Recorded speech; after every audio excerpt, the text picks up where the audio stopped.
சுற்றி சூழல் விழிப்புணர்வு செய்திகள்.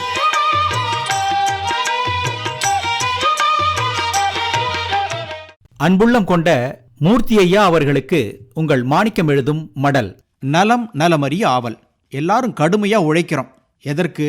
எல்லாம் இந்த ஒரு சான் வயிற்றுக்குதான்னு சொன்னா ஏத்துக்க மாட்டோம். காரணம், நமக்கு அப்புறம் நமது சந்ததியினருக்குன்னு சொத்து சேர்க்கிறோம். பணம் பணம்னு ஆளா பறக்கிறோம். பணம் என்ன மரத்திலேயா காய்க்குது? இது எல்லாரும் கேட்குற கேள்வி. இந்த கேள்விக்கு இனிமே இல்லைன்னு பதில் சொல்ல வேண்டாம். ஏன்னா பணம் மரத்தில் காய்க்கிற அளவுக்கு வந்துடுச்சு. அப்படியாப்பட்ட மரங்கள்லாம் இப்போ பரிந்துரைகளில் இருக்கு. மரம் வளர்ப்பு ஒரு தொழிலா? மரம் வளர்த்தால் மாங்காய் கிடைக்கும், தேங்காய் கிடைக்கும், காசு கிடைக்குமா? கிடைக்கும்னு பீகார் மாநிலம் பகல்பூர் மாவட்டம் தர்காரா கிராம மக்கள் சொல்றாங்க. அதாவது பிறக்கும் குழந்தை பெண்ணாக இருந்தால் குறைஞ்சது 10 மாங்கன்றுகளை நடுறது அங்க பழக்கம். எப்போதிலிருந்து இந்த பழக்கம் அங்க பின்பற்றப்பட்டு வருதுன்னு யாருக்கும் தெரியல. ஆனா இதை ஒரு சடங்காவே அங்க செஞ்சுக்கிட்டு வர்றாங்க. இதனால் என்ன லாபம்? வேலூர் மூர்த்தி ஐயா, மரம் வளர்ப்பினால் என்ன லாபம்? அதுவும் மாமரம். மாங்காய் மாம்பழம் கிடைக்குது. மாமரம் மர மதிப்புடைய மரம். நிறைய மரச்சாமான்கள் செய்யலாம். மரங்கள் இருக்கிறதுனால சுற்றுப்புற சூழல் பாதுகாக்கப்படுது. தர்காரா கிராமத்தில் வசிக்கக்கூடிய ஒரு சின்ன விவசாயி சுபாஷ் சிங் 20 வருடங்களுக்கு முன்னால இவருக்கு ஒரு மகள் பிறந்திருக்கிறார். நிகா குமாரின்னு பேர் வச்சுட்டு ஒரு 10 மாங்கன்றுகளை அந்த ஊர் வழக்கப்படி நட்டிருக்கிறார். இந்த 20 வருடத்துல சுபாஷ் சிங் மகள் திருமணத்துக்கு பணம் சேர்க்கணுமே, செலவுக்கு என்ன செய்யறதுன்னு அவர் கவலைப்பட்டதே கிடையாதான். அவருடைய மகள் வளரும் போதே அந்த மாங்கன்றுகளும் நல்லா வளர்ந்துருக்கு.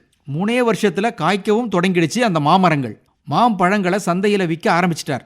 இத்தனை ஆண்டுகள் அந்த மரங்கள் கொடுத்த வருமானம் அவருடைய மகளின் திருமண செலவை விட அதிகம். இந்த மாங்கன்றுகளை நடும் ஒரு வழக்கத்துல எவ்வளவு பெரிய பொருளாதார ரகசியம் அடங்கியிருக்கு பாத்தீங்களா?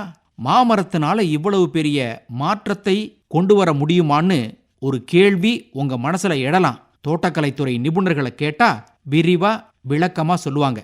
மாமரங்கள் ஏன் ஒரு சில பழமரங்கள் சாகுபடி செய்வதன் மூலமா கிடைக்கும் வருமானம் அதிகம்தான்.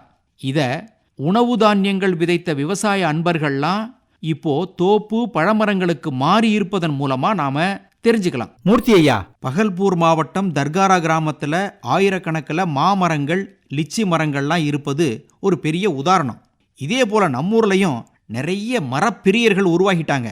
புதுக்கோட்டை மாவட்டத்தில் சேந்தங்குடி தங்கசாமி, நெடுவாசல் ராமநாதன், புதுக்கோட்டை GS தனபதி, தஞ்சாவூர் மாவட்டம் வல்லம்பக்கத்தில் சதாசிவம்னு நிறைய லட்சாதிபதிகளை, கோடீஸ்வரர்களை நாம உதாரணமா சொல்லலாம். மண்ணை நம்பி மரத்தை நம்பி இவர்கள்லாம் இருக்கிறாங்க. குமிழ், முள்ளில்லா மூங்கில், மலவேம்பு, சந்தனம், செஞ்சந்தனம், நெல்லி, புளி, மகோகனி, முந்திரின்னு ஏகப்பட்ட மர வகைகளை தங்களது நிலம் மண்ணுக்கு தக்கபடி சாகுபடி செய்தால் ஒரு கல்லுல பல மாங்காய்கள் அடிக்கலாம். அடிப்போமா? இப்படிக்கு மடல் மாணிக்கம்.